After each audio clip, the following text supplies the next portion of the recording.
नमस्कार दोस्तों, मैं आशीष मिश्रा फेमस नॉलेज के यूट्यूब चैनल में आप सभी का स्वागत करता हूं। दोस्तों, भारत का भूगोल सेशन में आज हम जो लेकर के चैप्टर आए हैं उसमें जानेंगे कि भारत का भौगोलिक विभाजन यानी कि भारत की जो भारत की भौगोलिक स्थिति है उसका विभाजन कितने भागों में किया गया है। तो आइए बिना समय गवाए ही जानते हैं कि भारत का भौगोलिक विभाजन क्या है। दोस्तों, ये हमारा भारत का मैप है। जैसा कि मैंने आपको बताया था कि अगर आप किसी मैप के ठीक सामने खड़े हों तो आपके ऊपर सर की तरफ होता है नॉर्थ और पैर की तरफ होता है साउथ, दाहिने हाथ की तरफ होता है ईस्ट यानी पूरब और बाएं हाथ की तरफ होता है वेस्ट यानी पश्चिम। तो यह भारत का उत्तर और दक्षिण, पूरब और पश्चिम है। जैसा कि आप जानते हैं कि यहाँ पे पश्चिम में अरब सागर, दक्षिण पूरब में बंगाल की खाड़ी और यहाँ पे अंडमान निकोबार द्वीप समूह, यहाँ पे लक्षद्वीप समूह स्थित है। अगर भारत के उत्तर की बात करें तो उत्तर में यहाँ पे अफगानिस्तान, यहाँ पे नेपाल, भूटान, चाइना और तिब्बत स्थित हैं। अगर भारत के पूरब की बात करें तो यहाँ पे म्यांमार और पश्चिम की बात करें तो यहाँ पे पाकिस्तान स्थित है। दक्षिण की बात करें तो दक्षिण में हिंद महासागर और यहाँ पे श्रीलंका स्थित है। अब आइए देखते हैं कि भारत का जो भौगोलिक विभाजन है वह कितने भागों में किया गया है। तो दोस्तों, जो भारत का भौगोलिक विभाजन है वो मुख्यतः 5 भागों में किया गया है, जिसमें से आपका पहला है, अगर पहले की बात करें तो उत्तर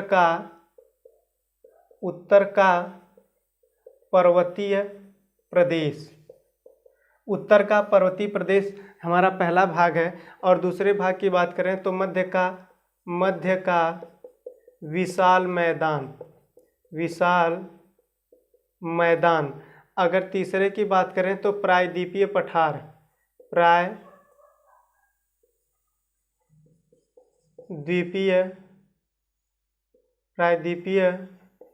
पठार। तीसरे की बात करें तो चौथे की बात करें तो तटीय प्रदेश,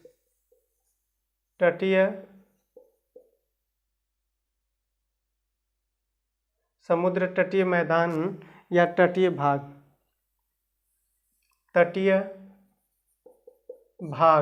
और पांचवें की बात करें तो दोस्तों थार का मरुस्थल। जैसा कि आप देख पा रहे हैं कि भारत के भौगोलिक विभाजन में भारत को 5 भागों में बांटा गया है।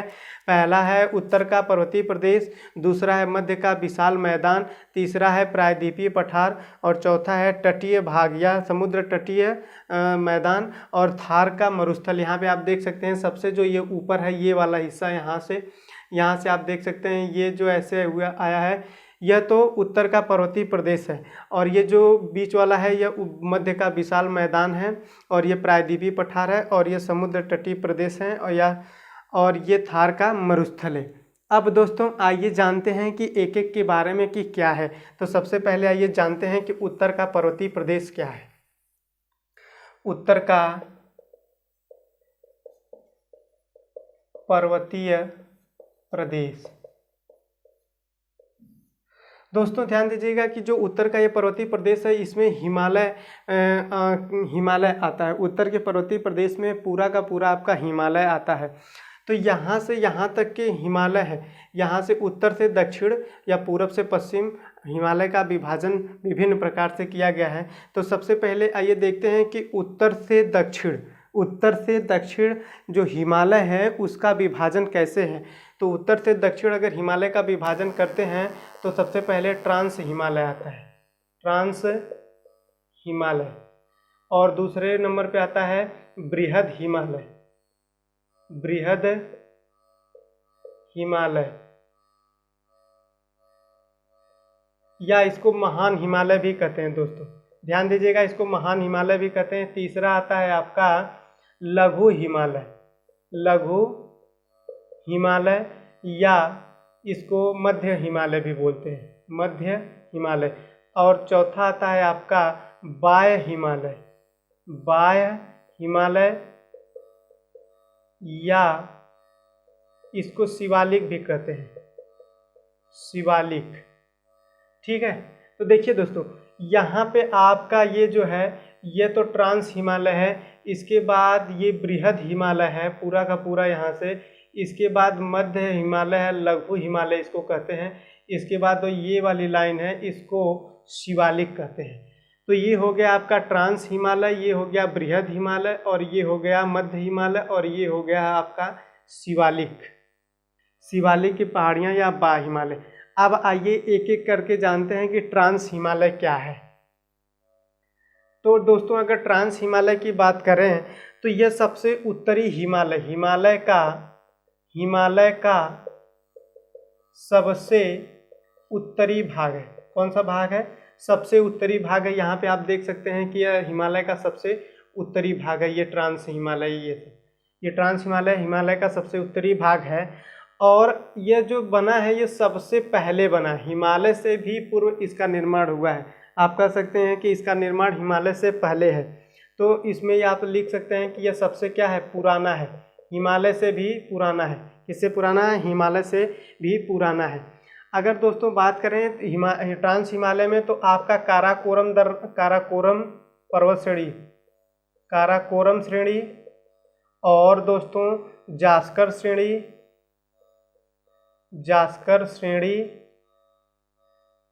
और आपका लद्दाख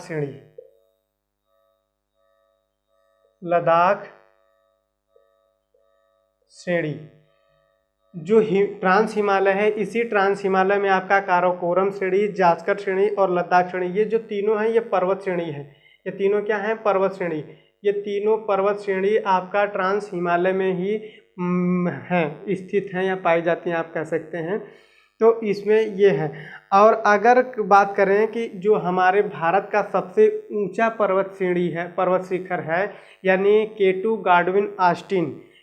गॉडविन आस्टिन जो भारत का सबसे ऊंचा पर्वत चोटी है, वह जो यहाँ पे है काराकोरम पर्वत श्रेणी में ही स्थित है। किसमें? काराकोरम पर्वत श्रेणी में स्थित है। और जो काराकोरम पर्वत श्रेणी है वो आपका ट्रांस हिमालय में है। और दोस्तों अगर बात करें कि ये ट्रांस हिमालय है, और ट्रांस हिमालय और मध्य बृहद हिमालय के बीच में, यानी इन दोनों को कौन सा अलग करता है, तो ध्यान दीजिएगा कि ट्रांस हिमालय और बृहद हिमालय को जो अलग करता है वह Indo Tsangpo suture zone, Indo Tsangpo suture zone यहाँ पे है। जो इंडो सांगपो सच्चर जोन, ये जो ट्रांस हिमालय और बृहद हिमालय को अलग करता है। तो दोस्तों ये रहा ट्रांस हिमालय के बारे में। अब आइए जानते हैं कि बृहद हिमालय क्या है। बृहद हिमालय के बारे में देखते हैं। बृहद हिमालय को महान हिमालय भी कहा जाता है।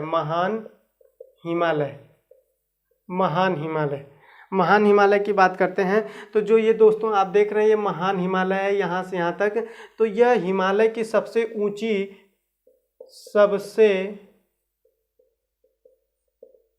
ऊंची श्रेणी है। यह जो हिमालय की है क्या है? सबसे ऊंची श्रेणी है। यह हिमालय की सबसे ऊंची श्रेणी है।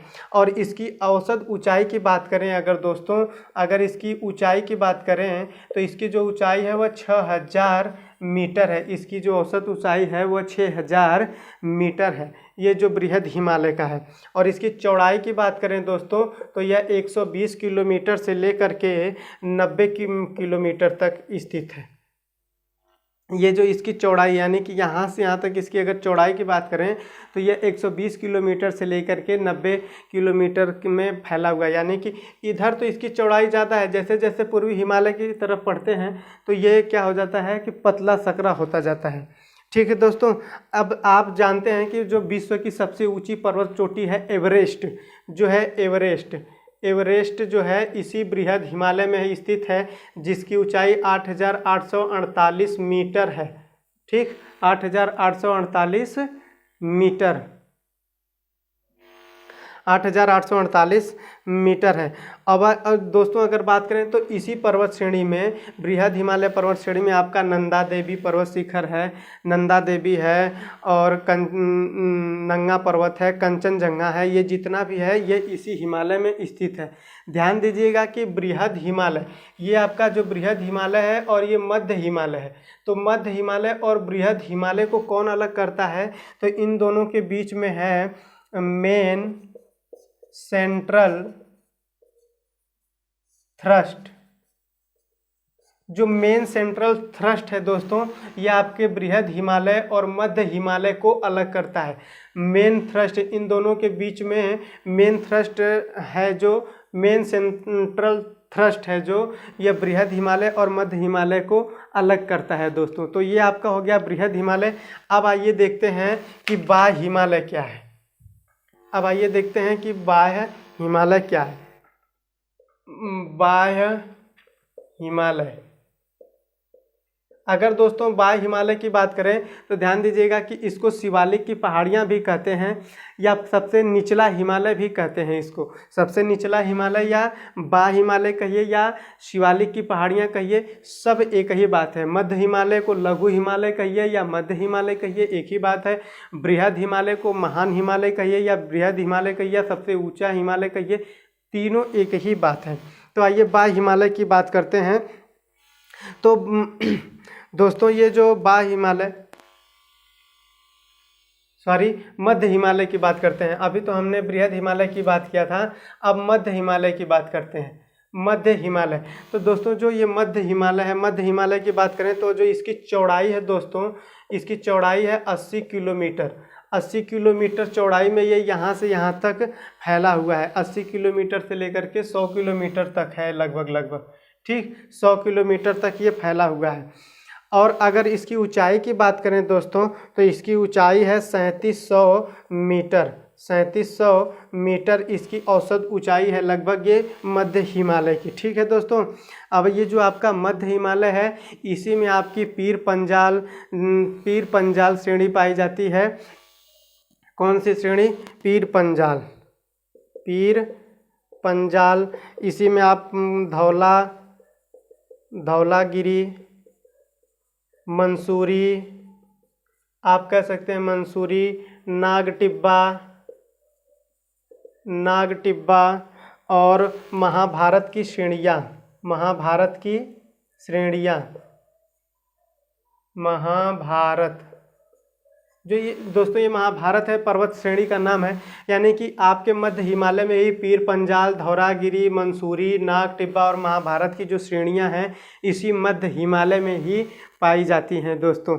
ध्यान दीजिएगा कि यहाँ पे जो मध्य हिमालय में जो अल्पाइन चरागाह मिलते हैं। चरागाह का मतलब होता है एक ऐसा विस्तृत फैलाव मैदान जहाँ पे पशुओं को चराया जाए, उसे चरागाह कहते हैं। तो यहाँ पे जो अल्पाइन चरागाह मिलते हैं उनको भी विभिन्न नामों से जाना जाता है। यानी कि जो कश्मीर में है इसको मर्ग के नाम से जाना जाता है। इसका अगर एग्जाम्पल लें तो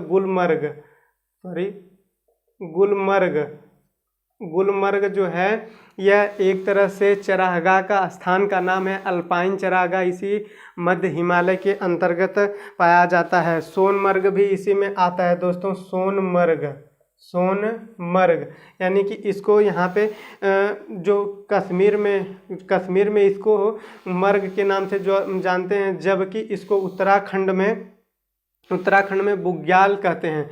उत्तराखंड में क्या कहते हैं? बुग्याल। उत्तराखंड में इसी चरागाह को बुग्याल कहते हैं या प्यार कहते हैं, प्यार। ठीक है दोस्तों।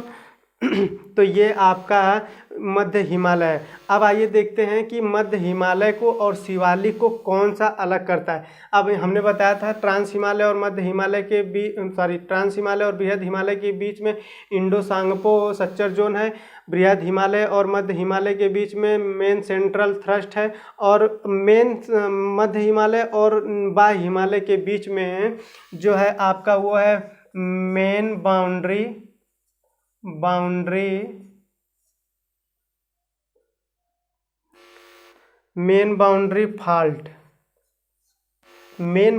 फाल्ट जो है वह मध्य हिमालय और शिवालिक को अलग करता है। तो ये दोस्तों हमारा रहा मध्य हिमालय के बारे में। अब आइए जानते हैं कि शिवालिक का हिमालय यानी कि बाह्य हिमालय के बारे में देखते हैं। बाह्य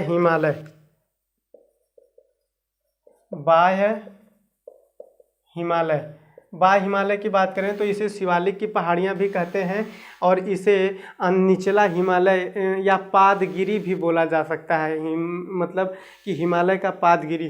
तो बाह्य हिमालय की बात करें दोस्तों तो बाह्य हिमालय है यह सबसे निचली, यह जो है वह क्या है, सबसे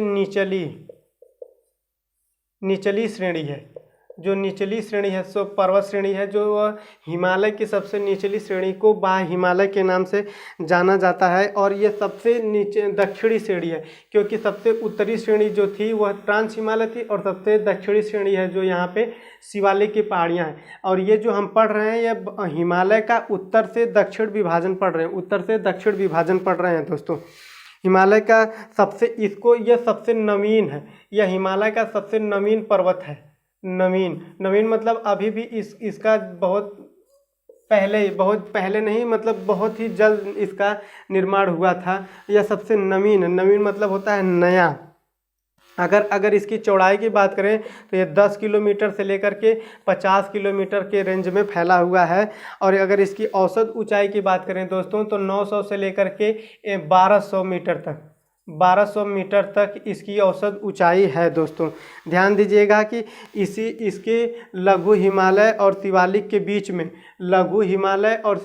बीच में, काठमांडू की पहाड़ मतलब काठमांडू घाटी स्थित है। जो घाटी स्थित होती है वह इसके बीच में, लघु हिमालय और शिवालिक के बीच में काठमांडू घाटी स्थित है। यहाँ पे जो दोस्तों हैं चरागाह को दून या द्वार बोलते हैं, जैसे कि आप देहरादून और या हरिद्वार बोल सकते हैं। तो यहाँ पे चरागाहों को दून के नाम से जाना जाता है। अब ये दोस्तों हमारा तो हिमालय का जो उत्तर पर्वतीय प्रदेश का जो था यह उत्तर से दक्षिण क्या है, विभाजन है। अब आइए देखते हैं कि इसका पूर्व से पश्चिम प्रादेशिक विभाजन क्या है, यानी कि पूर्व से पश्चिम या पश्चिम से पूर्व। तो पश्चिम से पूर्व विभाजन। अगर इसके पश्चिम से पूर्व विभाजन की बात करें, तो ये आपका हो जाएगा। अब देखिए यहाँ पे है सिंधु नदी, दोस्तों ध्यान दीजिएगा, यहाँ पे है सिंधु नदी और यहाँ पे है सतलज नदी। तो सतलज नदी और सिंधु नदी के बीच के जो हिमालय को है इसको कहते हैं कश्मीर हिमालय या पंजाब हिमालय। कश्मीर हिमालय या पंजाब हिमालय के नाम से जाना जाता है। इसको पंजाब हिमालय के नाम से जानते हैं। ध्यान दीजिएगा फिर यहाँ पे काली नदी है। काली नदी और सतलज नदी के बीच के हिमालय को, जानते हैं कुमायूं हिमालय के नाम से जानते हैं। कुमायूं हिमालय के नाम से जानते हैं दोस्तों। अब यहाँ पे जो काली नदी है, अब यहाँ पे तीस्ता नदी है। तीस्ता नदी और काली नदी के बीच के हिमालय को नेपाल हिमालय के नाम से जानते हैं। नेपाल हिमालय के नाम से जानते हैं। अब यहाँ पे तीस्ता नदी है और यहाँ पे दिहांग नदी है। इसके बीच के हिमालय को असम हिमालय के नाम से जाना जाता है। असम हिमालय के नाम से जाना जाता है। तो ये आप जान गए कि जो हिमालय है इसका पश्चिम से पूरब जो प्रादेशिक विभाजन है वह किस प्रकार है, यानी कि सिंधु नदी और सतलज नदी के बीच जो है वह कश्मीर हिमालय है या पंजाब हिमालय है, और सतलज नदी और काली नदी के बीच में कुमायूं हिमालय है, और काली नदी और तीस्ता नदी के बीच में नेपाल हिमालय है, और तीस्ता नदी और दिहांग नदी जो अरुणाचल प्रदेश में बहती है इसके बीच के हिमालय को असम हिमालय के नाम से जाना जाता है। अब दोस्तों आइए बात करते हैं कि भारत का दूसरा जो भाग है, यानी कि मध्य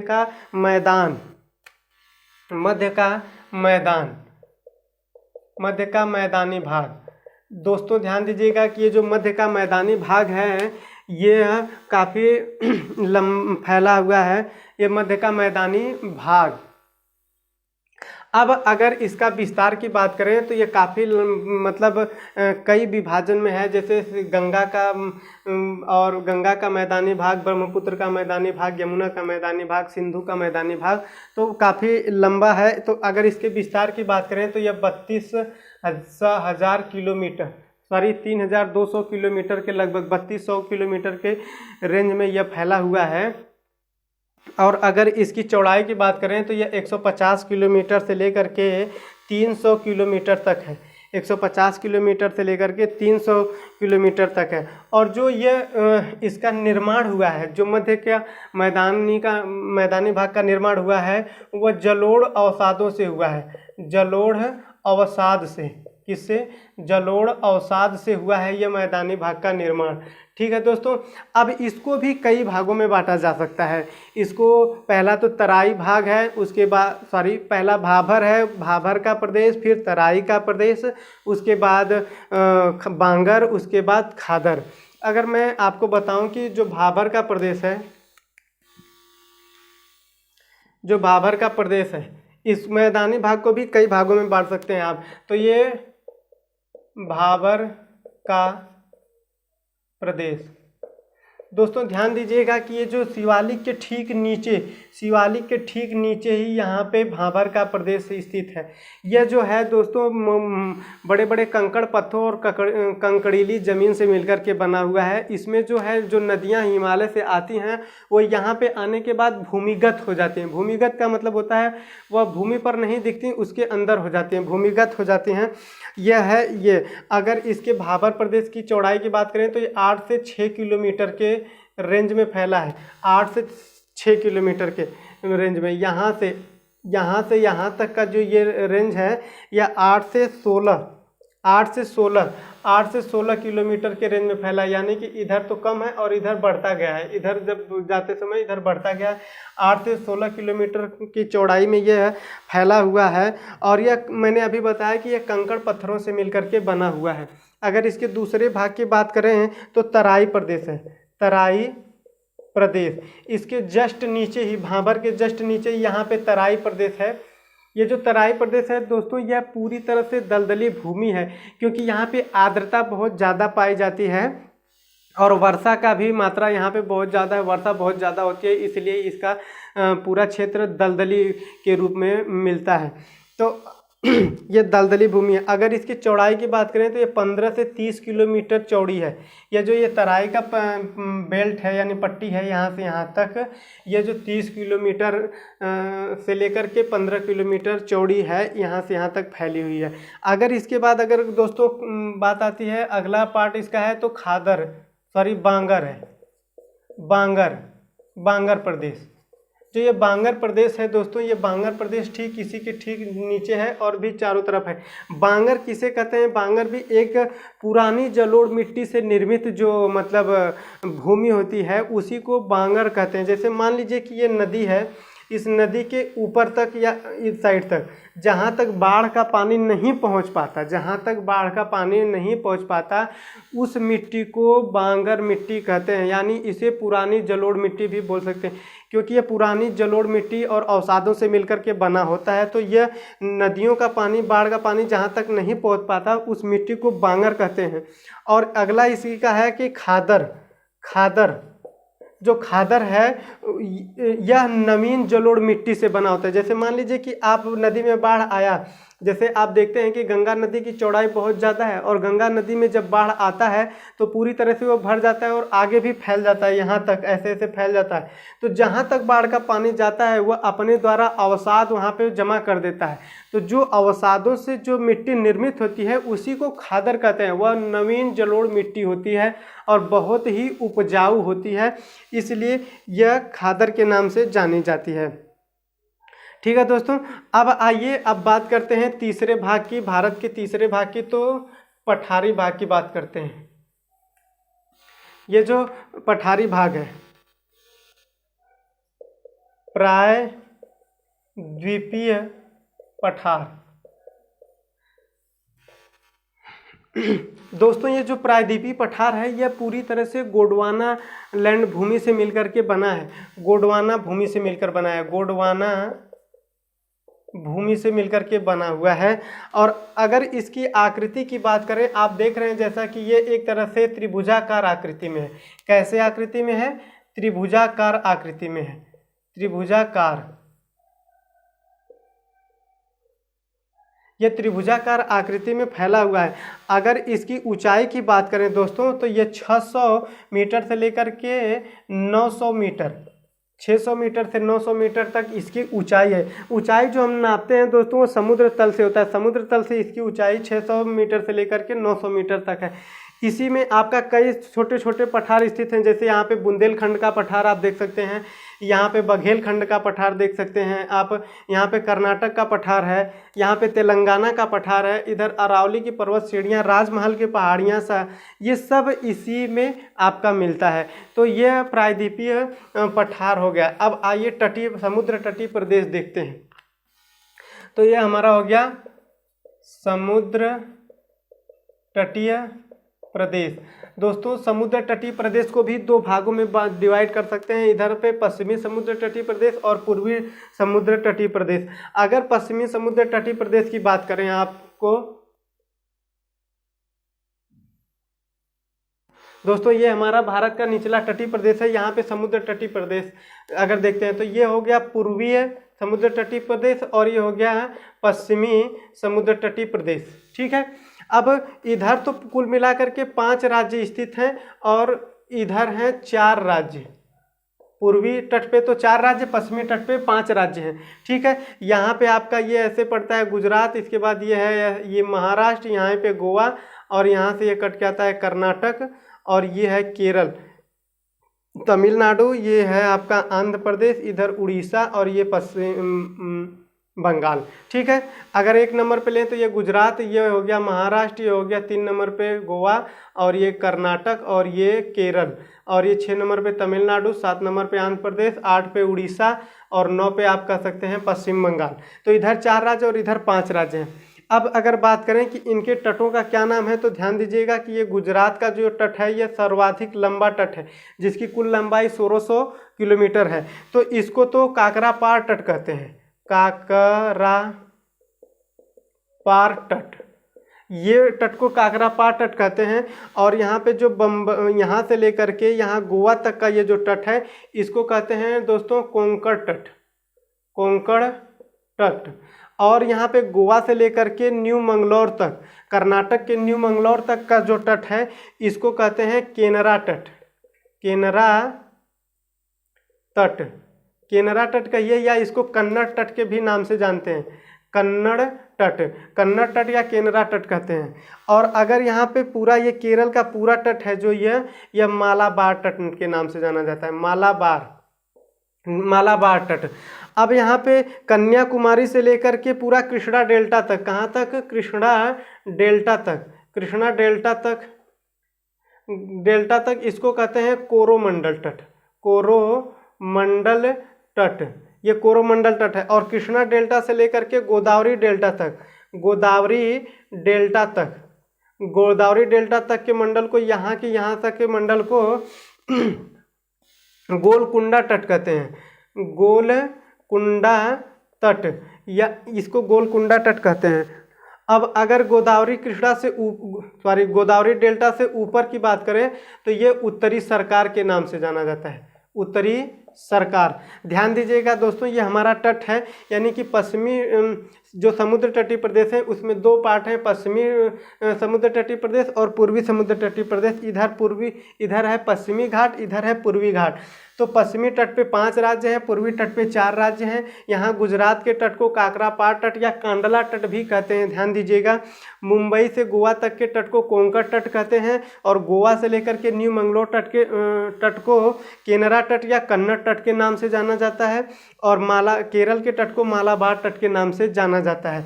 इधर कन्याकुमारी से लेकर कृष्णा डेल्टा तक कोरोमंडल तट, कृष्णा डेल्टा से लेकर के गोदावरी डेल्टा तक गोलकुंडा तट और गोदावरी डेल्टा से ऊपर उत्तरी सरकार के नाम से जाना जाता है दोस्तों।